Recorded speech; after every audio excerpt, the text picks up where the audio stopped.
Totoo po ang inyong nakikita sa inyong harapan mga kanayon. Yan. Hindi siya kathang isip lamang. At lahat ng yan ay kagagawa nitong si Katuray.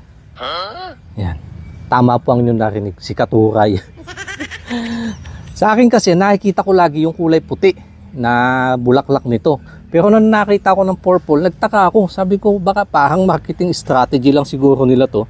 Bakit ganito yung kulay? Yan. Pero nung niluto ko siya, hindi naman natanggal. Lalo pang tumingkad. Ito po siya. Titingnan ko naman kung pareho lang ang lasa. Pa-comment nga po mga kanayon kung familiar kayo sa gantong bulaklak ng Katuray o kung nakita na din kayo. Dahil purple nga, sinamahan ko na din ng purple na talong. Yan. At saka yung purple na cabbage. Yan. Pangkaraniwan lang yan. Nakikita natin ito nga po siya nung hilaw. Saka may mga purple na din tayong bulaklak para sweet tingnan. Nagluto na din ako nung buto nung tanim kong purple na sitaw. Dahil nga wala akong makitang purple na isda, pampares sana, eto na lang po yung sitaw. At nagdamit na din ako ng purple. Nais na yung balik naman pa. Salamat sa patuloy na biyayang pinagkakalobo sa amin. Basbasan ito at magbigay ng lakas sa aking pangatawan. In Jesus' name, Amen. Umayon, mangantay na po. Yan. Yung sibuyas, purple din yan. Hindi ako naglabas na sili kasi yung sili ay pula. Baka hindi angkop sa kulay.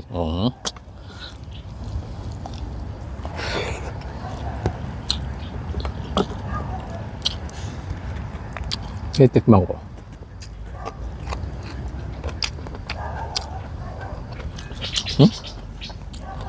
Pareho din lang yung Katuray na may pait, di ba, yung bulaklak nun.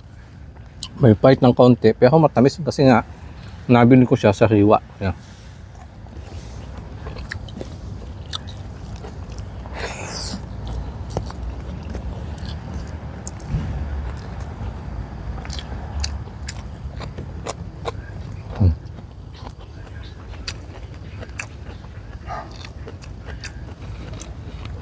Kaya papamagatan ko tong purple na gulay mukbang.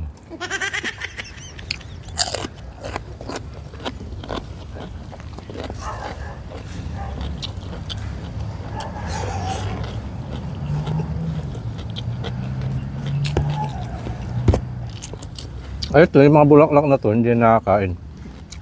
Binili ko na lang po pan display para umangkop dun sa kulay ng mga gulay.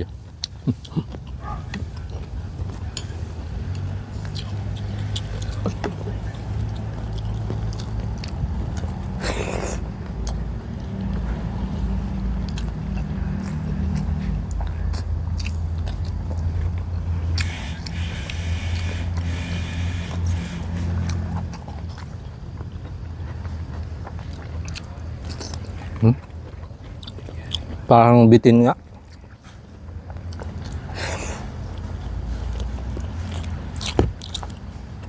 Wala yung kagat na sili. Di bali, nandiyan na, papanindigan ko na to.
Ang talong, ang liliit. Ang cute.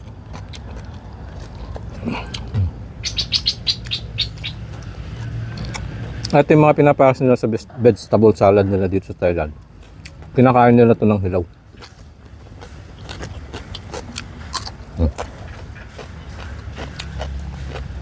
Baka na lang siyang bayabas. Baka iniisip niyo ba Makati? Hindi po. Tamis-tamis na pag sa hiwa.